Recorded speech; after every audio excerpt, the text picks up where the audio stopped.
Bonjour, je suis Isabelle Morin de Spring Formation et je vous partage que ce matin j'ai été horrifiée. Ce matin j'avais une réunion avec une quinzaine de personnes et certains d'entre eux ont fait le choix de ne pas faire la bise pour dire bonjour. Ce choix leur appartient et je ne le remets pas du tout en cause. La crainte de certaines épidémies potentielles fait que voilà, certaines personnes ont besoin de se préserver.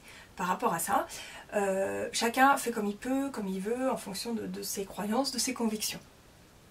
Ce qui m'a interpellée et ce que je vais vous partager aujourd'hui, c'est du coup ce que j'ai observé à ce moment-là. Ces personnes-là, au moment de dire bonjour aux autres, elles étaient centrées sur leur peur, sur leurs inquiétudes, elles étaient centrées sur le besoin de mettre de la distance, sur le fait de se protéger.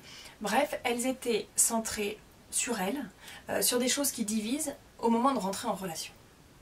Et oui, le bonjour, c'est le moment où on se met en lien l'un avec l'autre, c'est-à-dire qu'on est arrivé ensemble dans un même espace physique, on s'est vu et on vient matérialiser, amorcer des premiers mots, bonjour, qui vont ensuite développer sur d'autres types de communication, sur d'autres discussions. C'est un point crucial de mise en relation.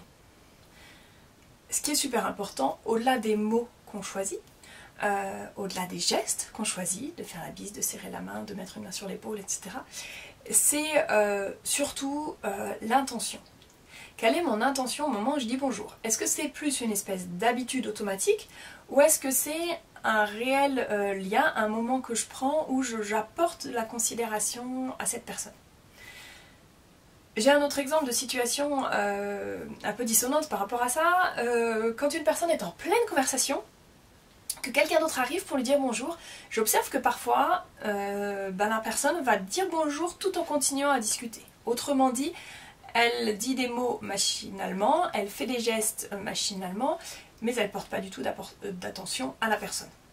Il me paraîtrait plus souhaitable à ce moment-là d'interrompre la conversation pour dire pleinement bonjour à la personne ou éventuellement de finir rapidement la conversation pour dans un second temps pouvoir accorder de l'attention à la personne. Moi j'ai envie de vous interpeller par rapport à ça sur les bonjours que vous dites toute la journée, une fois, 10 fois, 100 fois par jour, à vos proches, à vos collègues, à des personnes plus éloignées. Quel choix vous faites et surtout quelle intention vous y mettez? Est-ce que vous répondez à une espèce d'obligation, à une habitude, ou est-ce que vous en profitez, vous avez envie désormais d'en profiter pour créer du lien et vraiment porter de l'attention à la personne en étant pleinement disponible pour elle pour ces quelques secondes. Alors je vous souhaite plein de jolis bonjours, je vous souhaite une très belle semaine et je vous donne rendez-vous non pas la semaine prochaine puisque je serai en congé, mais dans 15 jours.